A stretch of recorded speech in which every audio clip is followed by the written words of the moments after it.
Iran पर कुछ देर बाद बड़े फैसले की उम्मीद है। अमेरिका ईरान के बीच समझौता करीब करीब तय हो गया है। समझौते को अंतिम रूप देना बाकी है, ये खबरें आ रही हैं। हॉर्मुज स्ट्रेट को खोलने पर अमेरिका सहमत हो गया है। ट्रंप ने ट्रूथ सोशल मीडिया साइट पर लिखा है, समझौते की घोषणा बहुत जल्द। तो बड़े पॉजिटिव संकेत देते हुए डोनाल्ड ट्रंप नजर आ रहे हैं ईरान के साथ डील को लेकर। और वहीं व्हाइट हाउस में हुई नेशनल सिक्योरिटी काउंसिल की बैठक। इस दौरान डोनाल्ड ट्रंप ने बैठक की अध्यक्षता की। जेडी वैंस, पीट हेग्सेथ भी बैठक में मौजूद रहे। अमेरिका की तीनों सेनाओं के प्रमुख भी शामिल रहे। बैठक बेहद ही महत्वपूर्ण क्योंकि नेशनल सिक्योरिटी काउंसिल की बैठक थी। हो सकता है कोई बड़ा फैसला लिया गया। और देखिए अब आपको बताते हैं हलचल किस खबर को लेकर है। ईरान अमेरिका डील पर न्यूयॉर्क टाइम्स के हवाले से दरअसल बहुत बड़ी खबर सामने आ रही है। ईरान यूरेनियम देने के लिए तैयार हो गया है। संवर्धित यूरेनियम देने के लिए तैयार हो गया ईरान के पास 440 किलोग्राम जो संवर्धित यूरेनियम मौजूद है उस पर रजामंदी हो गई है। ईरान संवर्धित यूरेनियम देने के लिए तैयार हो गया है। यह खबर न्यूयॉर्क टाइम्स के हवाले से सामने आई है। न्यूयॉर्क टाइम्स ने यह दावा किया है, लेकिन अभी तक ईरान की तरफ से कोई जवाब, कोई प्रतिक्रिया इस पर नहीं आई।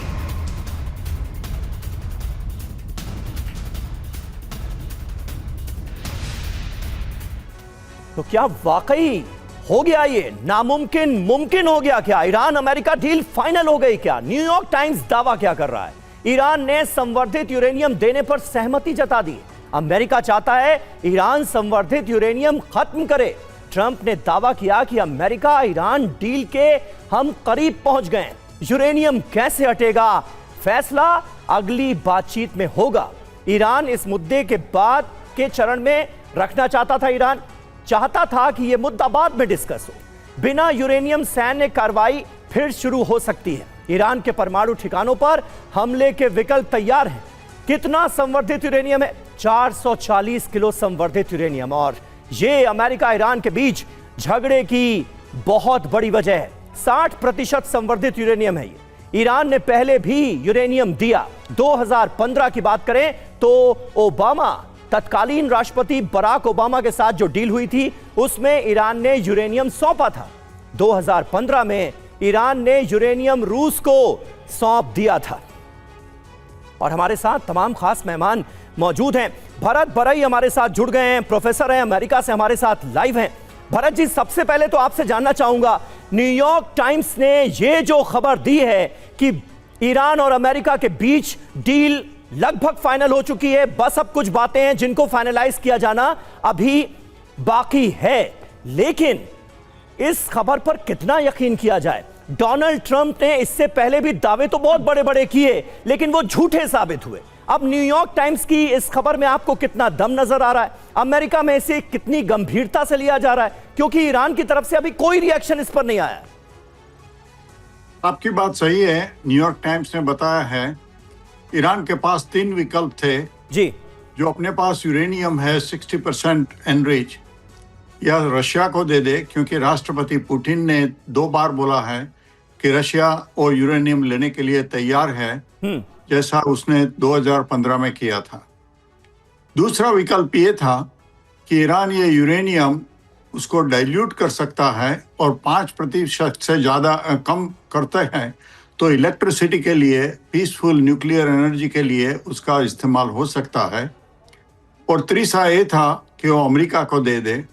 मेरा ख्याल है कि वो अमेरिका को नहीं देगा, लेकिन शायद डाइल्यूट करेगा या रशिया को दे देगा, तो उसका प्रॉब्लम यूरेनियम का सॉल्व हो जाएगा। और देखिए हमारे साथ तमाम खास मेहमान बने हुए हैं, लेकिन आज भरत जी, भारत में भी एक बहुत महत्वपूर्ण मुलाकात होनी है। हमारे विदेश मंत्री एस जयशंकर और अमेरिका के विदेश मंत्री मार्को रूबियो मिलने वाले हैं और इस डेवलपमेंट पर हमारे सहयोगी मनीष झा नजर बनाए हुए हैं। मनीष झा इस वक्त हैदराबाद हाउस से हमारे साथ लाइव जुड़ चुके हैं। मनीष, ऐसे वक्त में यह मुलाकात होने जा रही है जब अमेरिका से यह संकेत मिल रहे हैं कि ईरान और अमेरिका की डील मुमकिन है। न्यूयॉर्क टाइम्स की खबर की चर्चा जोरों पर है। आज जो जयशंकर और मार्को रूबियो की मुलाकात होनी है, उसमें प्रमुख एजेंडा क्या होगा? ईरान मुद्दे को लेकर क्या कोई डिस्कशन हो सकता है या नहीं हो सकता है, जरा बताएं। बिल्कुल समीर, इस वक्त टीवी 9 की टीम दिल्ली के हैदराबाद हाउस में मौजूद है, जहां पर कुछ ही देर के बाद विदेश मंत्री डॉक्टर जयशंकर और अमेरिकी विदेश मंत्री मार्को रूबियो के बीच बैठक होगी। वैसे तो मुद्दा है बहुत सारी बातें करने का, बहुत सारे गिले शिकवे को निपटाने का, लेकिन जाहिर है कि इस बैठक के दरमियान ईरान को लेकर जो बातें हैं वो सबसे अधिक प्रमुखता से छाई रहेगी। वैसे भी देखा जाए तो आज जो भारत में ऊर्जा संकट की स्थिति बनी हुई है, तेल और गैस की दिक्कतें हैं या जो भी कुछ महंगाई है, उसकी बहुत बड़ी वजह अमेरिका के एक्शन है। जब अमेरिका ने ईरान के साथ जंग छेड़ा या फिर अमेरिका और ईरान के तनाव में जिस तरह से हॉर्मुज स्ट्रीट पर जहाज़ों की आवाजाही बंद हुई, तो जाहिर है कि उन तमाम मुसीबतों की जड़ अमेरिकी नीतियां हैं। लेकिन ऐसे वक्त में जबकि प्रेसिडेंट ट्रंप ने यह फैसला किया है कि तेहरान के साथ एक डील करनी है, और बहुत हद तक प्रेसिडेंट ट्रंप ने इसके बारे में ऐलान भी किया है कि बहुत कुछ सॉर्ट आउट हो गया। हालांकि मेरा मानना है कि जब तक हो ना जाए तब तक तो समझिए नहीं ही हुआ है, क्योंकि ट्रंप बहुत सारी बातें कहते हैं, लेकिन ईरान की तरफ से कहा जा रहा है कि उनके अभी के भी जो दावे हैं वो भी बहुत हद तक सही नहीं है। बहरहाल डील पर तो सबकी नज़रें रहेगी ही, लेकिन मुझे ऐसा लगता है कि हैदराबाद हाउस के इस मीटिंग में भी इस डील को लेकर, अमेरिकी एक्शन को लेकर, तेहरान के रवैये को लेकर और मौजूदा पश्चिम एशिया में जो संकट है उसको लेकर प्रमुखता से चर्चा होगी। और इन सब के बीच इस बात को भी रेखांकित किया जाएगा कि कैसे अमेरिका की नीतियां, अमेरिका के एक्शंस भारत समेत दुनिया भर के लिए समस्याएं खड़ी करता है, और इसके लिए अमेरिका को देर सवेर जिम्मेदार होना ही पड़ेगा। जी बिल्कुल मनीष, और सबकी नजर भी रहेंगी कि जब दोनों विदेश मंत्रियों के बीच बातचीत होंगी तो वो कौन से मुद्दे होंगे, क्या एजेंडा रहेगा, क्योंकि मिडिल ईस्ट में जिस तरीके से तनाव बना हुआ है उसका असर दुनिया के अलग अलग देशों पर पड़ रहा है और भारत भी उसमें से एक है। मनीष, एक बार फिर से आपका रुख करेंगे, लेकिन एक और खबर इसी से जुड़ी। अमेरिका से डील पर ईरान की पहली प्रतिक्रिया सामने आई है, बड़ी खबर है। बकाई ने कहा MOU को अंतिम रूप देने की प्रक्रिया चल रही है, डील पर समझौते के करीब पहुंचे हैं दोनों देश। फिलहाल फोकस युद्ध खत्म करने और प्रतिबंध हटाने पर है। हालांकि उन्होंने न्यूयॉर्क टाइम्स की रिपोर्ट के हवाले से जो दावे किए जा रहे हैं उस पर कोई बयान नहीं दिया है, लेकिन डील पर समझौते के करीब दोनों देश पहुंच रहे हैं और फिलहाल फोकस किस पर है? युद्ध खत्म करने पर और प्रतिबंध हटाने पर, यह जरूर कहा है। तो देखिए, ईरान की तरफ से ये पहला बयान सामने आया है न्यूयॉर्क टाइम्स की खबर के बाद, लेकिन इसमें कोई जिक्र नहीं किया गया है कि संवर्धित यूरेनियम को लेकर डील क्या हुई है। क्या वाकई संवर्धित यूरेनियम सौंपने के लिए अमेरिका को तैयार हो गया ईरान? कोई जवाब नहीं। ईरान अमेरिका डील को लेकर तस्नीम न्यूज की तरफ से देखिए क्या दावा किया गया है। यूरेनियम संवर्धन निलंबित नहीं होगा। अल अरबिया नेटवर्क का दावा गलत है। परमाणु कार्यक्रम 10 साल के लिए सस्पेंड करने का दावा किया गया था, इसे ईरानी न्यूज एजेंसी तस्नीम न्यूज ने खारिज कर दिया है। तो डील पर ईरान ने क्या कहा है, क्योंकि अमेरिका की तरफ से तो लगातार कई खबरें सामने आती हैं, लेकिन ईरान की तरफ से उस पर पुष्टि नहीं होती है, तो वो खबर गलत साबित हो जाती है। दोनों देश समझौते के करीब हैं, ये ईरान की तरफ से कहा गया है। वहीं MOU को अंतिम रूप दे रहे हैं, ये भी बकाई ने कहा। युद्ध खत्म करने पर फिलहाल फोकस है। जी हां, प्रतिबंध हटाने पर भी जोर है। जो तमाम तरह के सैंक्शंस ईरान पर लगे हुए हैं, जिसकी वजह से आज की तारीख में ईरान की यह हालत है। परमाणु पर बाद में बातचीत होगी, यह कुल मिलाकर ईरान का रुख हमेशा से रहा है। न्यूक्लियर प्रमुख एजेंडा नहीं है। 14 पॉइंट प्रस्ताव पर बातचीत मुमकिन है। 30 से 60 दिन में डिटेल समझौता होगा। हॉर्मुज नाकेबंदी पर चर्चा होगी, यानी प्रगति। कुल मिलाकर ईरान का देखिए रुख तो यही नजर आ रहा है कि हॉर्मुज नाकेबंदी पर चर्चा कीजिए, परमाणु मुद्दे पर चर्चा बाद में। बिल्कुल, और इसको लेकर कोई साफ स्पष्ट बयान भी नहीं दिया गया। संजय सोई सर, जितनी बार भी इस तरीके की खबरें सामने आई हैं वो हमेशा अमेरिका की तरफ से ही आती हैं, ईरान की तरफ से स्पष्ट नहीं कहा जाता और फिर बाद में देखने को मिलता है कि वो खबर गलत थी। अब बकाई की तरफ से जो बयान सामने आया है, उन्होंने संवर्धित यूरेनियम को लेकर कोई बयान नहीं दिया, लेकिन उनके बयान से ये जरूर स्पष्ट हो रहा है कि वो चाहते हैं कि सबसे पहले युद्ध रुके, शांति बहाल हो।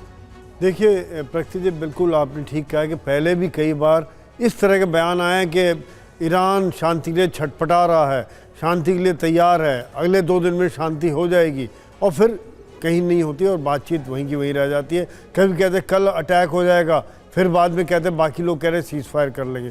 तो ये तो बात होगी अमेरिका की। दूसरी बात, जिस प्रकार से ईरान का कहना है, इस समय में देखा जाए तो दोनों ही देश चाहते हैं शांति हो, और दोनों ही देश नहीं बल्कि मेरे हिसाब से पूरी दुनिया चाहती है कि दोनों के बीच में कुछ ना कुछ समझौता हो जाए, एक स्ट्रेट ऑफ हॉर्मुज खुल जाए, ईरान खोल दे और अमेरिका खोल दे, शिपिंग चालू हो जाए। 120 से 140 शिप निकलते थे। वैसे एक चीज़ देखिए, आपने गौर किया होगा कि पिछले 2-3-4 दिन से कुछ काफ़ी संख्या में शिप निकल रहे हैं। दिन में तकरीबन 25-30 के लगभग शिप वहाँ से क्रॉस होने शुरू हो चुके हैं। यानी कि वो, और IRGC ने जो अपना कंट्रोल सिस्टम लगाया वहाँ पर, उनसे परमिशन लेके निकल रहे हैं और अमेरिका नहीं रोक रहा है। तो इसका मतलब कहीं ना कहीं पहले बिहाइंड द चैनल कुछ बातचीत शुरू हो चुकी थी, जिसको कि अब आगे बढ़ाने की उम्मीद है। और मेरे ख्याल से यहाँ पे सबसे पहले यही होगा, ब्लॉकेड हटाया जाएगा, हॉर्मुज में ढील दी जाएगी, ईरान उसको थोड़ा कंट्रोल करते हुए भेजता रहेगा शिप, ताकि एक पहला स्टेप हो जाएगा भरोसा दिलाने के लिए। बाद में फिर न्यूक्लियर के ऊपर जैसी बात है, मेरे ख्याल से ईरान पहले भी तैयार था न्यूक्लियर पे बातचीत करने के लिए, लेकिन तभी अमेरिका ने हमला कर दिया था। तो पहले भी दे चुका है ईरान रशिया को यूरेनियम, जैसे आप बता रहे थे 2015 में 11 टन यूरेनियम उन्होंने भेजा है। तो ईरान, दूसरी बात यह कि देते भी हैं तो ईरान को क्षमता है, फिर बना लेंगे, इनका साइंटिस्ट है, नॉलेज है, ये फिर डेवलप कर लेंगे। तो मुझे लग रहा है ईरान शायद इतना ज़्यादा इसको नहीं देगा, अमेरिका को नहीं देगा, थर्ड कंट्री को देने। कुल मिलाकर वही ना बात है, कुल मिलाकर बात तो यही है कि अमेरिका के पास भी बताने को कुछ होना चाहिए ना, कि इतने दिनों तक जंग चली, ईरान पर इतने आक्रमण किए गए, हासिल क्या हुआ। तो वो एक सम्मानजनक एग्जिट पॉइंट तलाशते नजर भी डोनाल्ड ट्रंप आ रहे हैं, और ये पूरा न्यूक्लियर का मुद्दा जो है उसे उसी लिहाज से देखा जाना चाहिए। देखिए, फार्स न्यूज एजेंसी ने एक बड़ा दावा किया इस बीच, परमाणु कार्यक्रम पर कोई वादा नहीं किया गया। IRGC के हवाले से फार्स न्यूज का बयान आया है, ईरान को कम से कम $6 अरब जारी होंगे, ईरान से तमाम तरह के जो प्रतिबंध हैं वो हटाए जाएंगे, अमेरिका हटाएगा, ईरान के आसपास अमेरिकी सेना की जो मौजूदगी है उसे भी खत्म किया जाएगा, हटाया जाएगा।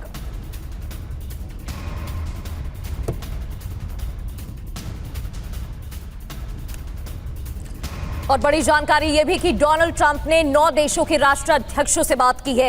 एक तरफ राष्ट्रीय सलाहकारों के साथ उनकी मीटिंग हुई है, सऊदी, कतर, UAE के राष्ट्राध्यक्षों से भी बात की है। व्हाइट हाउस में वो मौजूद हैं, लगातार कॉल पर कॉल जारी है। ईरान को लेकर बड़ा फैसला संभव है, थोड़ी देर में यह भी कहा जा रहा है। और दूसरी ओर 9 देशों के राष्ट्राध्यक्षों से उनकी बात, सऊदी, कतर, UAE के राष्ट्राध्यक्षों से बात, तुर्की, बहरीन, मिस्र, जॉर्डन से भी बात हुई है। ईरान के मुद्दे पर बातचीत हुई है।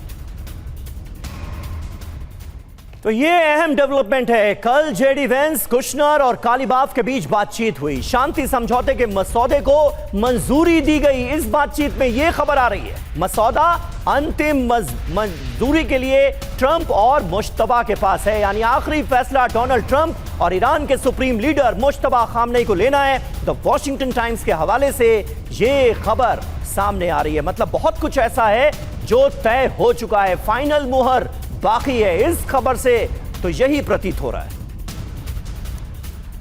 और ईरान ने अमेरिका को प्रस्ताव दिया है। ईरान ने 2 चरण वाला प्रस्ताव सौंपा है। 2 चरणों में समझौता आगे बढ़ेगा, 2 फेजेस में समझौता आगे बढ़ेगा और परमाणु कार्यक्रम पर ईरान समझौते को तैयार है। ये न्यूयॉर्क टाइम्स के हवाले से जानकारी मिल रही है।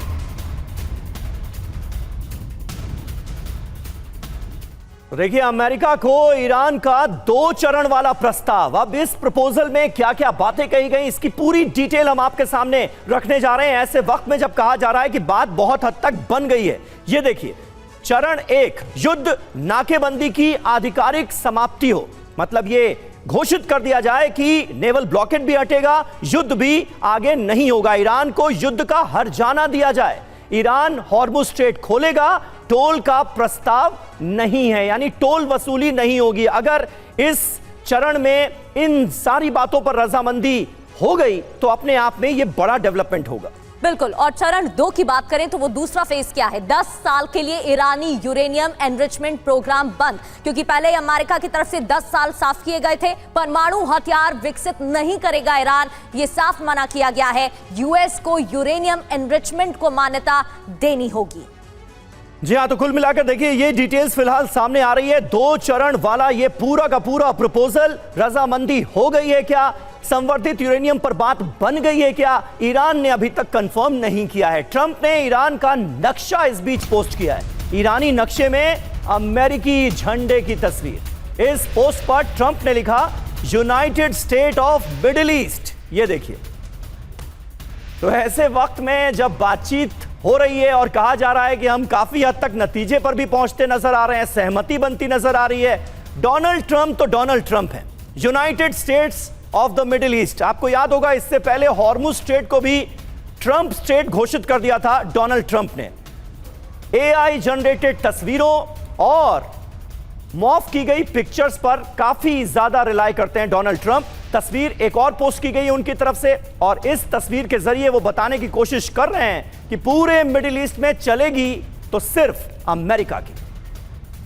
अपना डोमिनेंस दिखाने की कोशिश एक बार फिर से डोनाल्ड ट्रंप की तरफ से, लेकिन ईरानी एजेंसी ने भी तस्वीर जारी की है। ट्रंप ने ट्रूथ सोशल के जरिए ईरान को मैसेज देने की कोशिश की, तो ईरान ने भी अमेरिका को संदेश दिया। ईरान की तरफ से भी ऐसी ही एक पोस्ट शेयर की गई।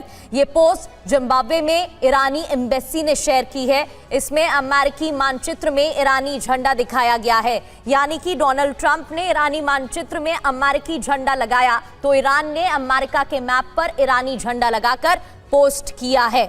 और मनीष लगातार हमारे साथ बने हुए।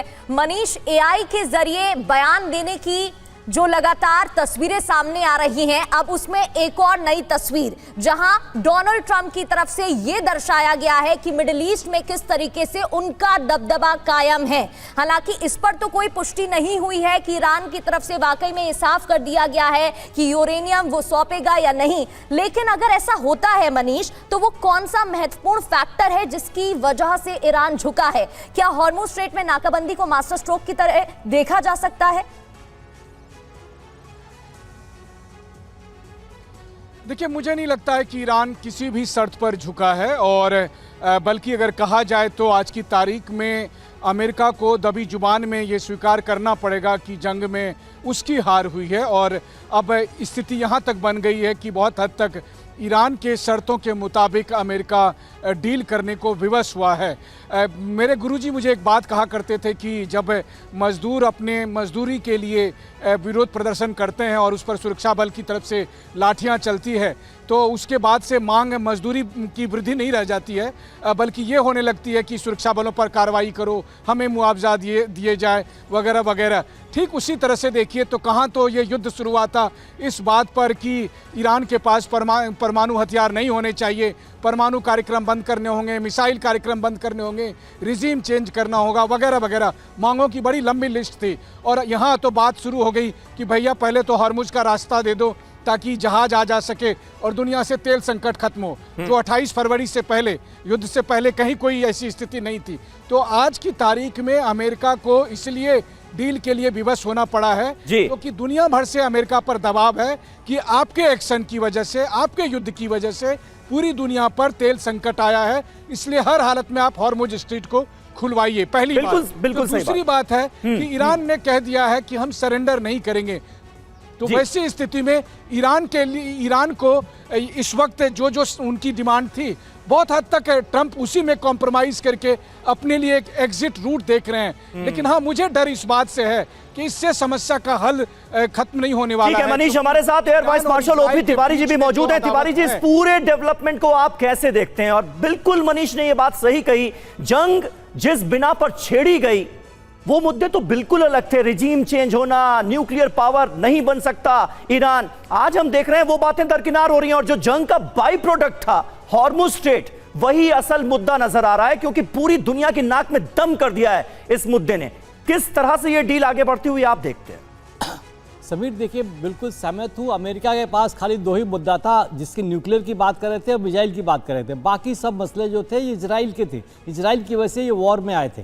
अभी फिलहाल अब ट्रंप के पास प्रेशर है इनकी सिटीजन का, इनकी आर्मी जनरल्स का, इनके फौजियों का, इनके लोगों का और मिडिल ईस्ट देशों का। और इनका अपना प्रेशर इसलिए है कि इनकी 42 एयरक्राफ्ट उन्होंने नुकसान किया था उस समय में, एक बहुत बड़ा नुकसान था। तो इसका कांग्रेस का भी प्रेशर है, जनता का भी प्रेशर है। जिस तरीके से इनके यहाँ फायरिंग हो रही है, एक डायरेक्ट प्रेशर है। दूसरी बात मिडिल ईस्ट के देशों की देखिए, ये जो था ऑयल से थोड़ा अलग हट के middle east infrastructure, health, tourism बढ़ने की कोशिश कर रहे थे। इनका बिल्कुल तबाह हो चुका है। इनका ग्रोथ रेट, कतार का, सऊदी का growth rate has gone to -8%।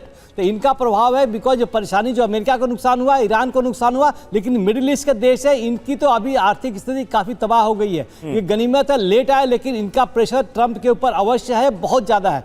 तीनों तरफ के प्रेशर से ही ट्रंप को झुकना पड़ रहा है और मानेंगे। और न्यूक्लियर टाइम्स जो स्टेटमेंट दे रही है वो अमेरिकन जनता के कंजम्पशन के लिए है, कि उनके लिए, कि सुगाउत के लिए, कि भाई अब मान गए, हमारी बात सहमत हो गई है। अभी जहां इनकी जो बैरिकेड लगा रखा है, जो ब्लॉकेट कर रखा है, नहीं तिवारी जी, तो क्या आप ये कह रहे हैं, क्या आप ये कह रहे हैं कि न्यूयॉर्क टाइम्स की खबर में आपको ज्यादा दम नजर नहीं आता और ईरान कभी संवर्धित यूरेनियम सौंपने के लिए तैयार नहीं होगा मौजूदा परिस्थिति में अमेरिका को? यस, बिल्कुल सहमत हूँ। वो इस न्यूक्लियर का जो सवाल है वो बिल्कुल सहमत नहीं होगा। पहले आपके जो अमेरिका से गेस्ट बता रहे थे, हो सकता है बाद में कुछ रुकावट हो, ये रशिया को दे दे, बिकॉज पुतिन ने भी किया था कि हम इसको एक्सेप्ट करने के लिए तैयार है। लेकिन अमेरिका के हाथ में तो बिल्कुल नहीं जाएगा। और अगर वॉर भी होगी तो देखिए, अगर आगे करते हैं, ये ट्रंप के बस का बिल्कुल नहीं है। इनकी आर्मी नेवी बिल्कुल डिमोरलाइज्ड है, उनका सप्लाई चेन बंद हो चुका है। इनको अरेबियन सी में रहने के लिए अब बहुत ज्यादा समय भी नहीं है। ये डील बहुत जल्दी उनको करनी पड़ेगी। और ईरान भी जो चाहता है, ईरान के हाथ में एक बहुत बड़ा हथकंडा है, स्टेट ऑफ हॉर्मुज। इसके लिए वर्ल्ड का प्रेशर आ रहा है। स्टेट ऑफ हॉर्मुज क्लियर करने के लिए ट्रंप को विवश होना पड़ेगा। भले मीडिया में एक्टिव रहने के लिए कुछ भी स्टेटमेंट देते रहे, ईरान की समझदारी यही होगी कि वो चुप रहे, थोड़ा काउंटर स्टेटमेंट न दे, बल्कि अपने पक्ष में उस पर लड़ा रहे। जी सर, बिल्कुल। और इस वजह से डोनाल्ड ट्रंप एक्टिव भी दिखाई दे रहे हैं। लगातार बैठकों का सिलसिला भी जारी है। एक और खबर, ईरान से डील पर ट्रंप का सोशल मीडिया पोस्ट, एक और पोस्ट। समझौते पर काफी हद तक बातचीत पूरी हो गई है। स्ट्रेट ऑफ हॉर्मुज खुलने वाला है, यह भी बताया गया। जैसे कि अभी तिवारी सर बता रहे थे, कुछ ही देर में हम डील का ऐलान करेंगे। इस तरीके के लगातार पोस्ट डोनाल्ड ट्रंप की तरफ से किए जा रहे हैं, जिसमें वो दिखा रहे हैं कि पॉजिटिव, सकारात्मक बातचीत हो रही है। 9 देशों के राष्ट्रीय अध्यक्षों से भी डोनाल्ड ट्रंप ने बात की और वो जानकारी साझा की है। और इस बीच नेशनल सिक्योरिटी काउंसिल की बैठक के लिए जेडी वेंस को आधे रास्ते से वापस आना पड़ा। ट्रंप ने वेंस को बैठक में शामिल होने को कहा। वेंस के काफिले ने इसके बाद यू टर्न लिया है। अमेरिका में एक बात यह बड़ी अच्छी है कि हर डेवलपमेंट की तस्वीरें सामने आती हैं। हर छोटे से छोटे डेवलपमेंट पर अमेरिकी राष्ट्रपति के बयान सामने आते हैं। ये देखिए वेंस के काफिले ने कैसे यू टर्न लिया डोनाल्ड ट्रंप के कहने के बाद। तस्वीरें सामने आई हैं, खबर सामने आई हैं और ये दरअसल बता रहा है कि बहुत कुछ ऐसा है जिसका हिस्सा नहीं बनना चाहते जेडी वेंस। डोनाल्ड ट्रंप का ऐलान, डील लगभग फाइनल। ट्रंप की किस से बात हो रही है? जेडी वेंस को आधे रास्ते से वापस बुलाया गया है, बैठक चल रही है। अब राष्ट्रीय अध्यक्षों से भी अलग अलग देशों की बातचीत हुई है। मोहम्मद बिन सलमान अल की बात करें तो सऊद के राष्ट्रपति हैं, उनसे भी, सऊदी अरब के राष्ट्रपति से भी बात हुई है। इसके अलावा मोहम्मद बिन जायद अल नहयान जो कि यूएई के राष्ट्रपति हैं, उनसे भी बातचीत चल रही है। तमीम बिन हमाद बिन खलीफा अल खानी जो कि कतर के अमीर हैं, उनको भी जानकारी दी गई है कि अभी फिलहाल क्या हालात हैं। इसके अलावा मोहम्मद बिन अल थानी कतर के प्रधानमंत्री हैं, उनको भी जानकारी दी गई है। तो अली अब्दुल्ला अल थवाडी जो कि कतर के मंत्री हैं, एक एक जानकारी दी जा रही है अलग अलग राष्ट्रीय अध्यक्षों को। रिसेप तैयब की बात करें, एर्दोआन माफ कीजिए, रिसेप तैयब एर्दोआन जो कि तुर्की के राष्ट्रपति हैं, उनको भी, क्योंकि तुर्की को भी जानकारी ट्रंप ने दी है, ये सोशल मीडिया पर उन्होंने जानकारी बताई है। अब्दुल फतेह अल सीसी राष्ट्रपति हैं इजिप्ट के, उनको भी जानकारी दी गई है। और किंग अब्दुल्ला II जॉर्डन के किंग हैं, उन्हें भी डिटेल दी गई है। इसके अलावा ग्राफिक्स के जरिए एक एक कर आपको बता रहे हैं। हमाद बिन इसा अल खलीफा बहरीन के किंग हैं, उन्हें बताया गया। आसिम मुनीर आर्मी चीफ पाकिस्तान के, उनको भी जानकारी दी गई। लेकिन डोनाल्ड ट्रंप ने क्या कहा है ये जान लेते हैं। शांति समझौते पर सभी लोगों से बात हुई है, समझौते पर काफी हद तक बातचीत पूरी हो गई है। यूएस ईरान की तरफ से अंतिम मोहर लगना बाकी है और नेतन्याहू से हमेशा की तरह अच्छी बात हुई है। डील के अंतिम पहलुओं पर चर्चा हो रही है, ये बताया। कुछ ही देर में हम डील का ऐलान कर देंगे, ये भी कहा। और स्ट्रेट ऑफ हॉर्मुज भी खोला जाएगा, ये भी बता दिया कि बहुत जल्द हॉर्मुज खोलेगा। तो देखिए, प्रगति ने आपको पूरी लिस्ट बताई कि किन किन राष्ट्राध्यक्षों से बात की गई है, लेकिन पाकिस्तान का जब जिक्र हुआ तो आपने देखा किसका नाम सामने आया? शहबाज शरीफ का नहीं, आसिम मुनीर का। तो ऐसा लगता है कि एक तरह से राष्ट्राध्यक्ष पाकिस्तान का कहीं डोनाल्ड ट्रंप ने घोषित तो नहीं कर दिया आसिम मुनीर को, वहां के आर्मी चीफ को। बहरहाल आगे बढ़ते हैं। ईरानी संसद के स्पीकर कालीबाफ का बयान आया। अमेरिका पर ईरान को जरा भी भरोसा नहीं है। पहले भी बातचीत के लिए अमेरिका ने हमला किया, अपने अधिकारों से पीछे नहीं हटेगा ईरान, ये कह रहे हैं ईरान की संसद के स्पीकर कालीबाफ। और इस बीच डोनाल्ड ट्रंप ने ईरान को चेतावनी भी दी है। कहा, अमेरिका के पास दोबारा हमला करने का भी अधिकार है। अगर तेहरान ने अस्थायी समझौते का उल्लंघन किया तो बमबारी करेंगे। वॉशिंगटन पोस्ट के हवाले से खबर। अब सबसे बड़ा सवाल यही है कि अमेरिका ईरान समझौते में क्या है? सभी मोर्चों पर युद्ध की समाप्ति की जाए, युद्ध को खत्म किया जाए हर मोर्चे पर, यह पहली बात है। ईरान को हर जाने का भुगतान दिया जाए। देखिए, इसको लेकर रजामंदी होगी नहीं होगी बहुत बड़ा सवाल है। अमेरिकी नौसैनिक नाकेबंदी हटेगी, जो अमेरिकन नेवल ब्लॉकेड है उसे हटा दिया जाएगा। हॉर्मुज स्ट्रेट को खोला जाएगा।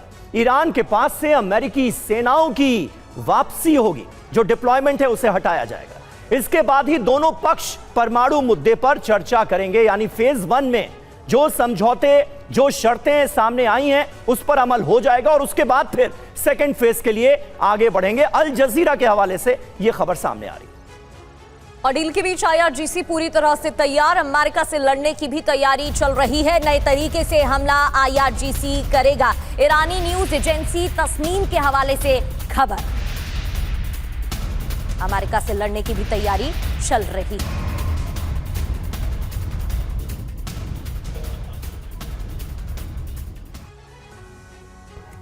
तो समझौते के साथ युद्ध की भी तैयारी। इजरायली विमान सीरिया और इराक से गुजरे हैं, यह डेवलपमेंट सामने आया है। इजरायल से ईंधन भरने वाले टैंकर भेजे गए। खाड़ी में एक साथ GPS जैमिंग का प्रोसेस तेज कर दिया गया है। ईरान ने पश्चिमी हवाई क्षेत्र को बंद कर दिया है। शनिवार को हाई अलर्ट पर ईरान आया। वहीं संभावना क्या है? जिस तरीके से अपडेट सामने आ रहे हैं, संभावना यह कि इजरायल ईरानी हवाई सुरक्षा की मैपिंग कर रहा है। ईरान पर अगले हमले के लिए इजरायल की तैयारी तेज है। ईरान को संदेश कि वीकेंड तक समझौता करो, नहीं तो फिर हमला होगा, यह साफ तौर पर कहा गया है। जी हाँ, हमारे साथ मेजर जनरल संजय सोय भी मौजूद हैं। सोय साहब, लग क्या रहा है? मतलब पूरी दुनिया तो यही उम्मीद कर रही है कि कम से कम ये हॉर्मुज स्ट्रेट का जो बवाल है, जिसने पूरी दुनिया में एक तरह की आर्थिक आफत लाई हुई है, ये सिलसिला खत्म हो। क्या डोनाल्ड ट्रंप पर जो आज की तारीख में पूरी दुनिया का प्रेशर पड़ रहा है कि ये आपने क्या किया, क्या हल निकलेगा? बिल्कुल समीर, सबसे बड़ा सवाल ये है सबके सामने कि क्या हल निकलेगा। और शायद यही कारण है कि अमेरिका में भी लगातार पेंटागन में मीटिंग हो रही है। ये कहा जा रहा है कि डोनाल्ड ट्रंप ने अपने बेटे की शादी तक अटेंड नहीं की और वो इसी मुद्दे के लिए वाइट हाउस में मीटिंग कर रहे हैं। लगातार आधी रात तक मीटिंग हो रही है। उधर ईरान भी, जिसको भी तैयारियां पूरी कर रहा है, उन्होंने तकरीबन 10 लाख के लगभग सैनिक मोबिलाइज कर लिए हैं कि अलग अमेरिका या इजराइल कोई ग्राउंड ऑपरेशन करते हैं, उसके लिए उन्होंने पूरा गुरिल्ला युद्ध की तैयारी कर ली है, जिसमें IRGC, आर्मी, वसीज मिलिशिया शामिल हैं। सिविलियन सोल्जर वाला कंसेप्ट उन्होंने लगा दिया ताकि ग्राउंड ऑपरेशन उतना मुश्किल हो जाए। खर्ग आइलैंड को उन्होंने तैयार कर दिया, यानी कि बयानबाजी भी बहुत तगड़ी हो रही है, साथ साथ दोनों तरफ से युद्ध की तैयारियां भी होती जा रही हैं। और जो बातें की इन्होंने मध्य पूर्व के देशों से या 9 देशों से, यहाँ पर भी अंदाज़ा लगाया जा रहा है कि ये सब मीटिंग्स के बाद कहीं ना कहीं उनकी विचार ले रहे होंगे। अब क्या होगा, ये बहुत बड़ा सवाल है। क्या ये युद्ध करेंगे? क्योंकि अगर ईरान नहीं मानता है, जैसे अभी तक शर्तें निकल के आ रही हैं, तो ईरान ने जैसे बोला कि भाई सैंक्शन हटाओ, हर जाना दो, देखिए समीर, अगर सैंक्शन हटाते हैं, हटाना देते जी। हैं, तो आज तक ईरान के साथ अमेरिका के डिप्लोमेटिक संबंध नहीं थे, सरकार को मान्यता नहीं देते थे। बिल्कुल। अगर ये हो जाता है, उनके दोनों के एम्बेसी भी नहीं है, तो वहाँ पर यानी कि एक उस सरकार को वो एक्सेप्ट कर रहे हैं, उनके साथ डील कर रहे हैं, बहुत बड़ा एक लॉस ऑफ फेस अमेरिका के लिए हो जाता है। यही कारण है कि इस समय में ये बड़े पेच फंसे हुए हैं। और जल्दी से एक छोटा सा सवाल, भरत बरई जी अमेरिका से हमारे साथ मौजूद हैं। भरत जी, क्या ये बात कहीं ना कहीं अब अमेरिका के समझ में आ चुकी है कि अब इसके आगे और जंग को बढ़ाना उसके लिए भी घातक होगा? किसी को भी अमेरिका में जंग आगे करने की तैयारी तो है, लेकिन इच्छा नहीं है। मैं आपको दो और पॉइंट आपको बताऊं जो डिस्कशन में नहीं आए हैं। जी जी। एक, जो परमाणु हथियार की बात हो रही है, देखो वो अभी तो कोई सवाल नहीं है, क्योंकि उसके जो सेंट्रीफ्यूज थे फोर्डोर्स में, नटान्स में, वो तो नष्ट हो चुके हैं। अब ईरान के पास कैपेसिटी नहीं है कि वो यूरेनियम एनरिच कर सकता है। हाँ, भविष्य में वो कैपेसिटी बिल्ड कर सकता है, लेकिन अभी तो उसके पास कैपेसिटी नहीं है, क्योंकि उसके जो सेंट्रीफ्यूज है वो नष्ट होते हुए। सर आइए, ये तो कहता है कभी भी बना सकता है। हाँ, बना सकता है, लेकिन उसके पास कैपेसिटी नहीं है। यूरेनियम 60 या 80% एनरिच करने के लिए बहुत हाई सेंट्रीफ्यूज चाहिए, वो उसके पास नहीं है, वो लाएगा भविष्य में। दूसरा कि उसके पास जो 440 किलोग्राम था 60% एनरिच यूरेनियम, वो तो इस्फहान में दबा हुआ है, उसके पर बमबारी हुई है। सर सारा मसला तो वही है कि ये 440 किलो संवर्धित यूरेनियम ईरान सौंपने के लिए तैयार हो गया है या नहीं हुआ है। ईरान के रुख को देखते हुए कोई भी इस पर भरोसा नहीं कर पा रहा है।